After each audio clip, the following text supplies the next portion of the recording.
Good morning students. आज हम chapter 3 start करने जा रहे हैं जिसका नाम है द स्टार्ट सेटल्ड लाइफ। ठीक है बच्चे, केयरफुली लर्न करना है, केयरफुली सुनना है। देन जो भी मैं आपको मीनिंग लिखवा रही हूँ वो आपने अपने बुक पर नोट डाउन करने हैं। सो स्टार्ट करते हैं। SB1। In the previous chapter we learn about the life of early human in the paleolithic age. Let us do the activity 1 to recall what we learn. हमने previous chapter यानी कि previous means पहले वाले, इससे पहले वाले जो chapter में हमने रीड क्या किया था, अर्ली ह्यूमन बीइंग की लाइफ की थी पैलियोलिथिक एज के बारे में। पैलियोलिथिक एज क्या थी? पुरातन पत्थर युग। ठीक है, और एक्टिविटी आपने खुद करनी है। ये जो आपको दिखाई दे रही है पिक्चर, वो आपको क्या बता रही है, क्या शो कर रही है, उसके बारे में आपने 60 वर्ड्स लिखने हैं अपनी रफ कॉपी के ऊपर। Okay, the next is human of the paleolithic age never had permanent houses as they were always on the move in the search of food. Paleolithic age के अंदर क्या था? ह्यूमन बीइंग के पास permanent means पक्के तौर पर कोई भी घर नहीं था। वो हमेशा ही घूमता रहता था, भोजन की तलाश में इधर उधर घूमता रहता था। They choose to live in the cave on tree where they could be save from dangerous animal.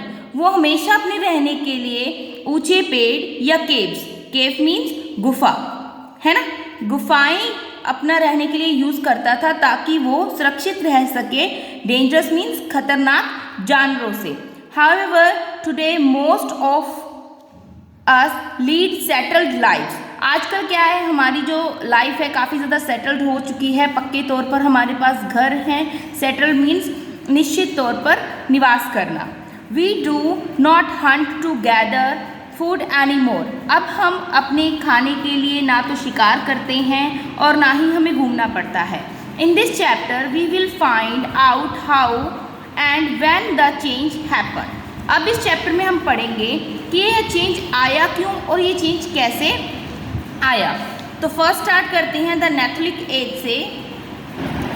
To understand why human stop hunting and gathering to starting leading settle life we need to travel back 10,000 BCE। Observe the timeline figure 3.1। See what happen.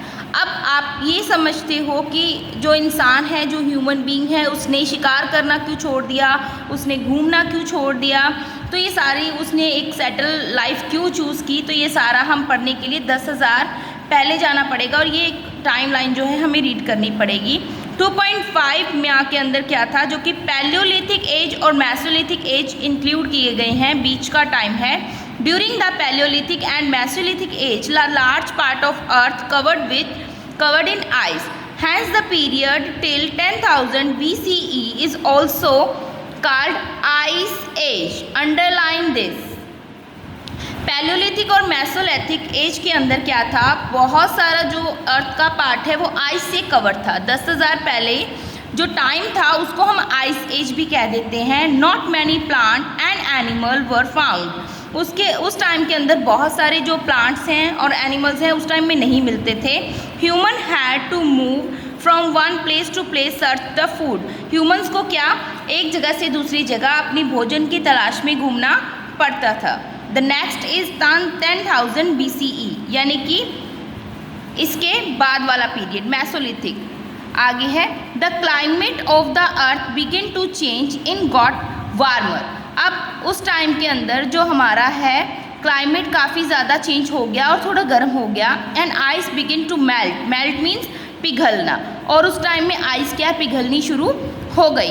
This was the beginning of Neolithic age. इस time में जो Mesolithic as का and था और Neolithic जो as है उसका starting हो गई थी।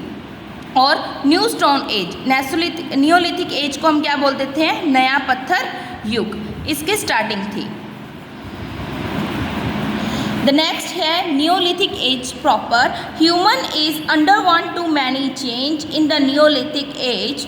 These change lead human to live a settled life. इस लाइफ के अंदर यानी कि 3000 साल पहले की बात हम कर रहे हैं, न्यूलिथिक एज की। इस टाइम के अंदर जो ह्यूमन बीइंग है उसने काफ़ी सारे उसके अंदर चेंज आए। उसने अब फायर की खोज भी कर ली थी, फूड को कुक भी करने लग गया था। इसके जो वेपन्स है काफ़ी ज़्यादा एडवांस हो गए थे और बहुत सारी इसने अचीवमेंट्स कर ली थी। दैट्स वाई इसने अब एक जगह ही रहने का मन बनाया। We saw how change the earth climate lead to end of the Paleolithic age and Mesolithic age. What are the major changes that happened of the Neolithic age? अब हम देखते हैं कि हमारा जो क्लाइमेट है, हमारा जो जलवायु है, उसमें पैलोलिथिक एज और मेसोलिथिक एज के बाद कितने ज़्यादा चेंज आए थे। और अब आपको ये बताने हैं कि नियोलिथिक एज जब स्टार्ट हुई थी तो किस किस तरह की चेंजेस आई थी। सो ऐसा सेकेंड हम स्टार्ट करते हैं। 10,000 BC फर्स्ट करते हैं। Melting ice made to easier grow to crops like maize, barley and wheat. Moreover animals and pig, goat, sheep are multiplied. अब क्या है, फर्स्ट उसमें बोला कि जो आइस है वो मेल्टिंग हो गई थी, जिससे क्या हम मक्की, बाजरा, कनक और बहुत सारी फसलें उगा सकते थे। और इसके बाद बहुत सारे जो एनिमल्स हैं उनकी भी जो एग्जिस्टेंस हो गई थी। With the food easily available, human become healthier and live longer. Slowly the human population began to increase. इसमें अब क्या हुआ, जो खाना है, जो भोजन है, फूड है, वो अच्छे से अवेलेबल होना स्टार्ट हो गया, आसानी से मिल जाता था। और जो ह्यूमन बींग है वो काफ़ी ज़्यादा हेल्दियर हो गया था, उसको किसी भी तरह की कोई प्रॉब्लम नहीं थी और वो ज़्यादा लंबे समय तक जीने लगा। और धीरे धीरे क्या हमारी पॉपुलेशन भी, जनसंख्या भी, पॉपुलेशंस मीन्स जनसंख्या भी इंक्रीज हो गई। Human observe plant and slowly learn how to use seed and grow new plants. They could now grow their on plants. अब ह्यूमन बीइंग है उसने ऑब्जर्व किया, उसने देखा कि कैसे कैसे सीड से एक प्लांट बनता है। देन उसने क्या किया, अपने खुद से ही वो फार्मर बनना स्टार्ट हो गया, अपने खुद के प्लांट वो ग्रो करने लगा। Human create new type of stone tools and help grow crop foods. अब ह्यूमन जो है उसने स्टोन से काफ़ी सारे टूल्स भी बना लिए थे अपने जो फूड को ग्रो करने के लिए। With the new tools human could plug means जिसको आप बोलते हो वाही या खेत को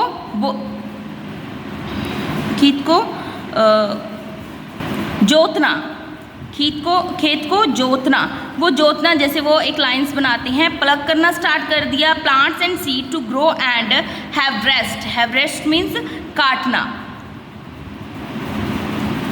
अब जो ह्यूमन बीइंग है उसने अपने जो टूल्स है काफ़ी ज़्यादा डेवलप कर लिए थे, उनको विकसित कर लिया था। अब वो खेतों को प्लग कर सकता था, जोत सकता था और फसलों को आसानी से हार्वेस्ट कर सकता था।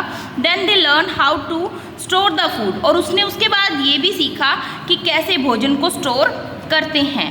Human also learn to the domesticate means घरेलूकरण animals like cow, goat, adding to their food supply. Human become herders as well as farmer. अब इंसान जो है वो सहायक जो मीन्स जंगलों से पहले खाना कलेक्ट करके लाता था, उसके साथ साथ वो अब एक फार्मर भी बन चुका था।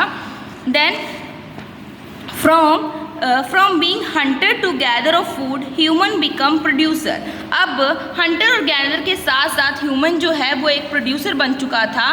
प्रोड्यूसर मीन्स उत्पादक, जो चीज़ों को बनाता है, प्रोड्यूस करता है। The human population increased quickly. जो इंसानों की, मानव की जो जनसंख्या है वो जल्दी जल्दी बढ़ती गई और उनका लाइफस्टाइल भी काफ़ी ज़्यादा चेंज होता गया। New technology brought about many changes of human lifestyle. We learn about this later in this chapter. इसके बाद हम वो टेक्नोलॉजी के बारे में पढ़ेंगे। ये बच्चे आपने QR कोड स्कैन करना है। देन आपसे जितने भी ये क्वेश्चन सॉल्व होते हैं सॉल्व ज़रूर करने हैं। और इसके बाद कोई भी अगर आपको क्वेरी है इस चैप्टर में then call me. Thank you watching.